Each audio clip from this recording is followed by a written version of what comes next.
یه کتابی هست به نام Love Yourself as if your life depends on it. میگه وقتی تو خودتو شروع میکنی دوست داشتن، دنیا اینجوری میکنه. آخی بالاخره فهمید.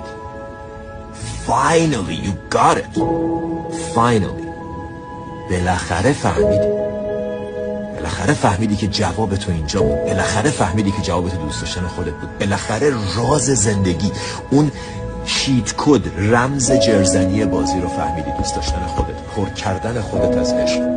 ببین اتفاقات چجوری برات میافتن. آدما به دست و پات میافتن. آدما مثل نمیتونن، مثل براد آهن نمیتونه جذب آهن رو نشه.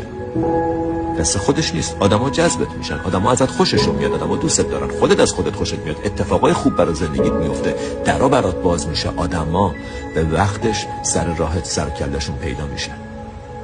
فقط و فقط وقتی که روی سلف لاوت کار کنی، فقط و فقط وقتی که رو خودت کار کنی، خودتو بشناسی، با خودت وقت بگذرونی. کی گفته زندگی قرار خودش خوب بشه؟ کی گفته اگه نشستی داری علف میکشی و شب تا شب نمیم سریالای چرت و پرت نتفلیکس رو تماشا میکنی، کی گفته زندگی قرار بهتر بشه؟ کی گفته فقط حرف زدن کافیه؟